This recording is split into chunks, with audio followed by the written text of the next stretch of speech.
ঢাকা ১৬ আসনের ৫ নম্বর ওয়ার্ডে ছিল এক ব্যতিক্রমী ঈদ আনন্দের আয়োজন।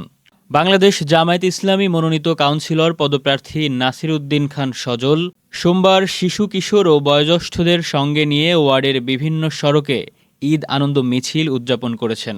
এ সময় পুরো এলাকায় সৃষ্টি হয় উৎসব মুখর পরিবেশ। সাধারণ মানুষের স্বতঃস্ফূর্ত অংশগ্রহণে মিছিলটি পরিণত হয় এক মিলন মেলায়। মিছিল শেষে নাসির উদ্দিন খান সজল এলাকাবাসীর উদ্দেশ্যে গুরুত্বপূর্ণ প্রতিশ্রুতি দেন। তিনি বলেন, কাউন্সিলর নির্বাচিত হলে ৫ নম্বর ওয়ার্ডে একটি হাসপাতাল স্থাপন করবেন। এই এলাকাতে একটি হাসপাতাল নির্মাণ সহ এই এলাকার মানুষগুলোর জীবন মান উন্নয়নের জন্য আমরা সর্বোচ্চ চেষ্টা করে যাব ইনশাআল্লাহ। এবং এলাকার মানুষের দীর্ঘদিনের সমস্যাগুলো সমাধানে নিরলসভাবে কাজ করে যাবেন।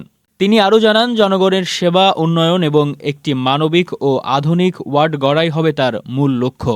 শারীরিক অসুস্থতার কারণে তিনি আজকের প্রোগ্রামে অংশগ্রহণ করতে পারেন নাই। আমরা এমপি মহোদয়ের সার্বিক শারীরিক সুস্থতার জন্য দোয়া করি। আমিন।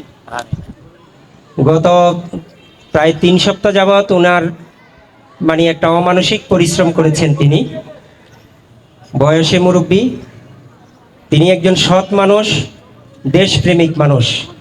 আশা করি ঢাকা ১৬ আসনের মানুষের সার্বিক সমস্যার সমাধান কর্নেল আব্দুল বাতেন ভাইয়ের মাধ্যমেই হবে ইনশাআল্লাহ। আজকে আমরা বাংলাদেশ জামাত ইসলামী মনোনীত কাউন্সিলর প্রার্থী হিসেবে এলাকার মানুষকে নিয়ে সংক্ষিপ্ত সময়ের জন্য একটা ঈদ আনন্দ র্যালির আয়োজন করেছি।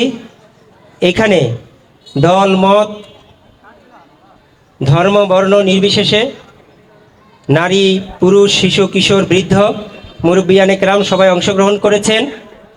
সবাইকে আমি আন্তরিক ধন্যবাদ এবং কৃতজ্ঞতা জ্ঞাপন করছি।